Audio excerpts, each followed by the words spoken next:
前回のヒントとコツでは、普通に歩く、鳴き声でしゃがむ、双眼鏡で鳴き声を追跡する、風向きに注意してしゃがんだまま声の方向へ進む。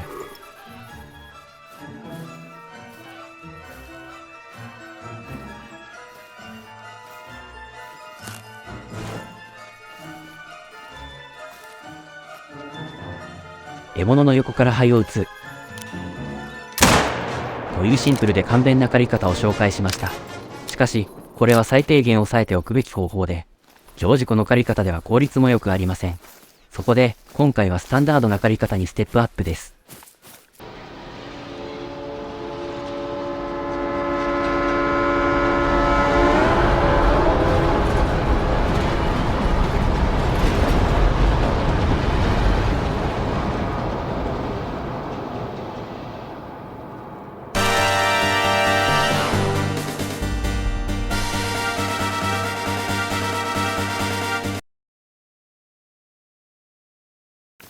前回は獲物を発見する、獲物から発見されない、獲物を仕留めるという3つの要素を紹介しました。これは先に発見し、先に撃ち、先に倒すみたいな話です。そして先に発見するために活躍するのが双眼鏡です。ぶらぶら歩きながら木々の間やら地面の向こう側やらをキョロキョロ探索します。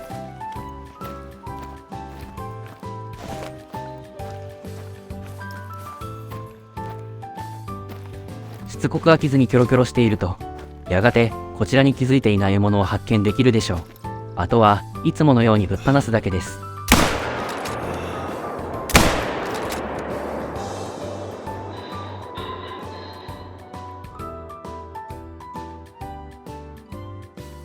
ある程度ゲームを進めれば見つけたニードゾーンも増えているでしょう。ニードゾーンで狩りたくなったらウェイポイントを打ってそこまで一気に走るのも良いでしょう。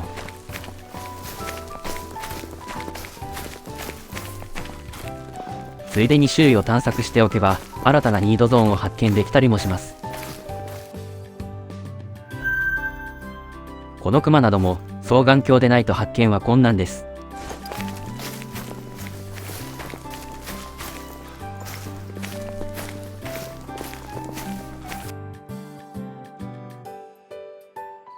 けれどニードゾーンの獲物が長距離から目視できるとは限りません。遮蔽物や地面の向こう側にいることも多いので、ウェイポイントを頼りに距離の見当をつけて歩く速さや姿勢を変更することになります。この例では獲物を目視するためにかなり接近しなければなりません。ではどこまで走り、どこまで歩き、どこでしゃがめばよいのでしょうか。これは獲物の種別によって、あるいはレベルによって、また風向きや視認性、ノイズ、所得しているスキルによって異なるようで、正確な答えはないと思います。ですから割とよくある標準的な例だけを挙げるにとどめます。これはクラス6のトナカイでレベル5です。トナカイのレベル5は最高レベルなので、もしかするとダイヤモンドかもしれません。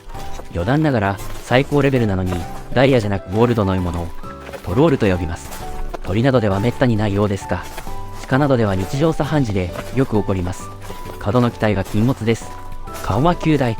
このトナカイはダッシュで近づいた場合、150メートル弱で警戒中になりました。警戒中になると移動したり向きを変えたり逃走したりするので、それまでにしゃがむ必要があります。歩いて近づくと130メートル弱で警戒中です。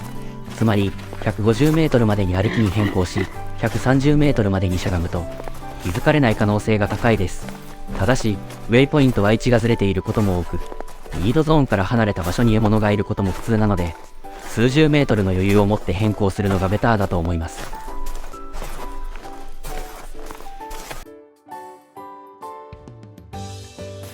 マップによって効果は異なりますが、藪や茂み、木の陰などでは視認性が低下して獲物から見えにくくなります。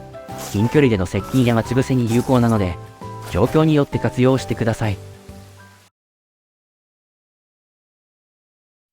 さて、獲物を見つけたら側面から肩の後ろを撃つのが基本ですが、いつも獲物が横を向いているとは限りません。斜めだったり真正面だったり真後ろだったりもするでしょう。そんな時にはどこを撃てばよいでしょうか。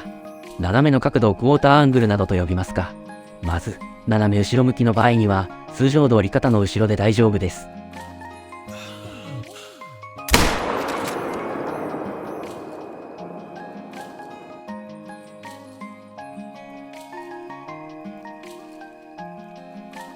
狙えるなら心臓を打つのもありです。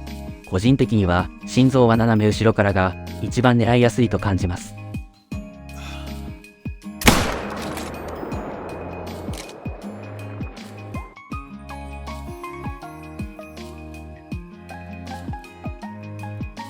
次に斜め前の場合はどうでしょうか。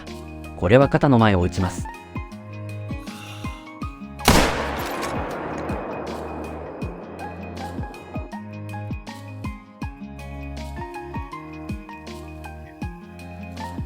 心臓狙いももちろんあるでしょう。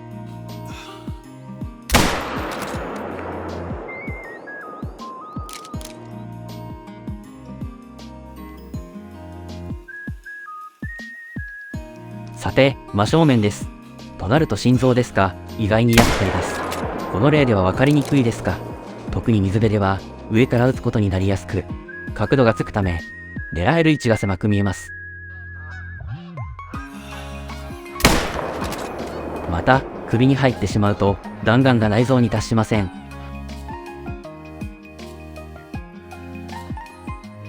首の厚さは厄介で、プラス4のダマジカ相手にザルザ308でも苦戦します。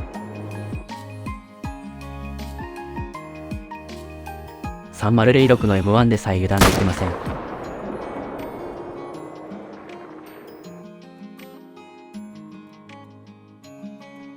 僕はよくセンターから少しずらして打ちます。すると肺を貫通できる場合があります。ただしヘラジカなど高ランクの獲物では肩甲骨で止まってしまうこともあります。頭を下げた時に頸椎を打つのもありでしょう。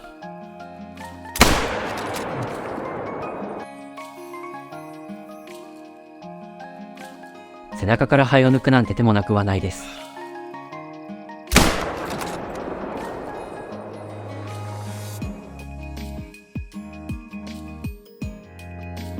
一番面倒なのは真後ろです。お尻では致命傷が入りません。狩猟基準を満たすなら頸椎を抜く一手です。この例では危うく頭骨を吹っ飛ばすところでした。普通の鹿は首が長いのでまだマシですが、ヘラジカなどは手に負えません。頭を下げた瞬間に足の間から心臓を抜くなんて手はあくまでも非常手段です。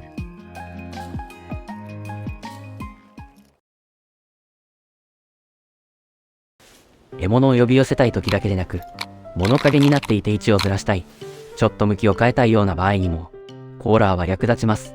ただこちらに向かって歩いてくるので、多くの場合正面に近い角度になります。またじっとしていないため意外と狙いにくいです。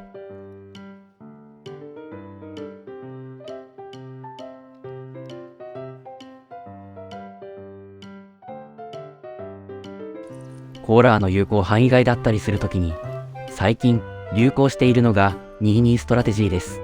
これは獲物のそばに22口径を打ち込んで、びっくりさせて位置や向きを変えるというものです。22口径は発砲音が小さいため、距離があれば獲物は逃げないので、このような方法が可能です。同じ場所での連続狩猟は3頭までにしましょう。連続で4頭以上狩ると狩猟圧でニードゾーンが消滅してしまいます。特に狼の群れなどに襲われた時には注意が必要です。消えたニードゾーンは近場で復活しますが、新たに見つける手間が増えてしまいます。なお、弓や三脚を使用している場合にはこの限りではありません。